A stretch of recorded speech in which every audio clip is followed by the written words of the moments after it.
when you look at what Georgia's doing in the run game specifically, when you have numbers that drop off the way they did from 23 to 24, they were stark, and it gets your attention, and it needs to be talked about a little bit. 1,000 yards less overall, 16 fewer touchdowns on the ground in 24 than in 23. I get that there are injuries and, you know, not in just one area, but in multiple positions that impacted this. But it just wasn't the kind of year that you expect to see from a Georgia Bulldogs football team. Coming into it, I sat right here and said this unit has at least four preseason All-America on it. This offensive line, nobody expected Georgia's offensive line to struggle the way they did in 2024. Nobody. Not people in the local media, not people in the national media, not the coaches. You had a group coming back that was talented and veteran. No one thought it was going to look the way it looked in 2024. Even when everyone was healthy, one of the things I was really concerned about was the attitude that it felt like Georgia was playing with. And that's a tricky kind of thing because there were moments when I watched them and they looked like nasty road grading offensive linemen of Georgia's past. But then there were other times when it looked like they couldn't get out of their own way. They talked about execution a lot. They talked about, man, we're just missing it here or there, timing, those sorts of things. And all of that's valid and true. But at the same time, I just wish I had seen more of that aggressive nastiness that I'm used to from this group. And the only thing that I can come back to as far as that is concerned is Coach STACY SEARELS. So is he a different coach in 24 than he was in 22? No, he's not. I know he had some health challenges. I know he had to step away for a little while over the last 2 seasons. You know, he missed a little bit of time.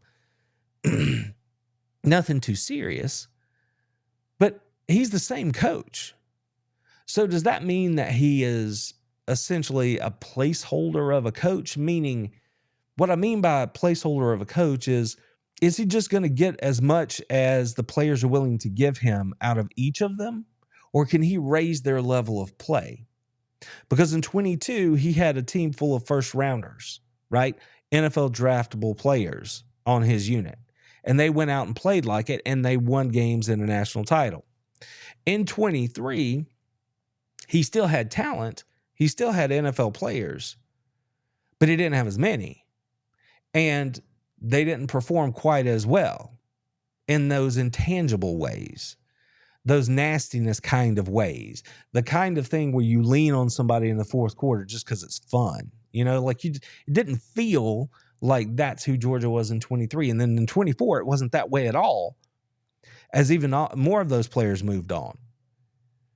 Now, there are guys on this team in 24 that are going to go play in the NFL. They're going to get drafted. They're going to be signed as free agents. They're talented. So is it that Coach SEARELS didn't lift them up, didn't demand more out of them? Or was it simply that they were beat up to the point where it didn't matter? Right? They just weren't healthy enough to be who they needed to be, who they wanted to be. Could be the case. Could be the case. I don't know. And that's why I'm willing to wait on what's going on here in 2025. I'm willing to wait and see these new faces because they're big, and the undercurrent around their recruitment was that they not only were big, but they were athletic and they were nasty. They were physical. That they had those things that I'm talking about that you can never truly quantify. So we will see. We will see if Coach SEARELS can get them to play to that level. We'll see if they actually go out there and move other humans consistently. Or is it that Georgia's going to have to just recruit at such a high level that a placeholder coach is good enough? Because this year, Georgia signed, according to one recruiting service, their first 5-star offensive lineman, Juan Gaston. Their first one in the last 2 or 3 cycles. Say that again. Now, their first 5-star offensive lineman in their last 2 or 3 cycles. So, is it just a talent thing?